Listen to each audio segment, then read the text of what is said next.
what would it actually take for the 49ers to get Tom Brady? To me, this one actually seems a little bit more attainable. I just don't think like the Packers would ever really agree on a trade that would send this dude Rodgers to the Niners. But Brady, I think all it takes, and I don't know if it ever happened, all it takes is Brady tell the Bucks, I want to play for the 49ers this year, make it happen. And I think the Bucks would have to say, it's Tom Brady. He gave us our ring. We can't hold him hostage. We have to honor his wishes.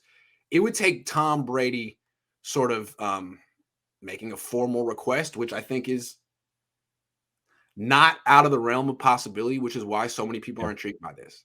It seems possible. There's reports that he was unhappy in Tampa Bay. That team's kind of falling apart. He's from out here.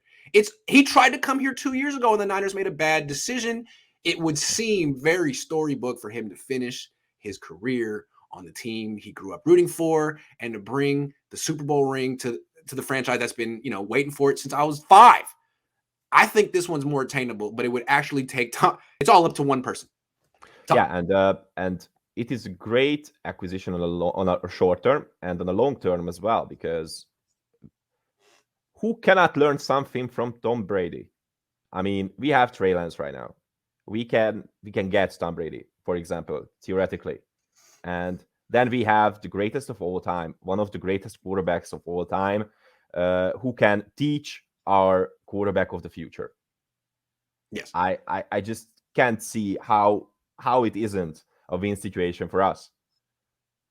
I agree. To me, this is what you want. The Rodgers one seems far-fetched. The Packers don't want to move on from him. Even if Rodgers does want to come here, does he want to come here more than he want to go to any other team on the West Coast? I haven't heard that he's dying to play for the Yorks or I haven't heard that. I haven't heard that at all. So with Brady, there's been reports that he finds something intriguing about this to end his career here.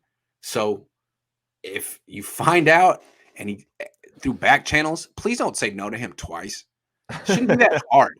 He came to you one time and said, I'd like to come. All you had to do was say yes. And the Niners messed it up. All you got to do is say yes if he comes to you a second time.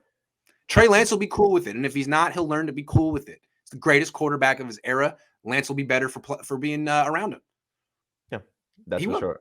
No doubt. And on the other hand, he's the kind of guy that this team needed the most in the past few years. I mean, he has that kind of swagger that you want from your quarterback. He has that kind of attitude that you want from your quarterback that Jimmy lacks of. I mean, do you really think that Jimmy is the leader of the team, or just Kittle and the other guy said that Jimmy was the leader of the 49ers? He wasn't. I mean, he never acted like a real leader. Never. I didn't see him leading. To me, I think what they like about him is that he takes a back seat. Straight up takes a back seat in the locker room, on the field. He doesn't make it about himself. He never talks about himself. His game is not flashy. He allows Debo to be the star. It used to be Kittle. Now it's Debo. And I think a lot of players most quarterbacks make it about themselves. It's all about them. They're the biggest star.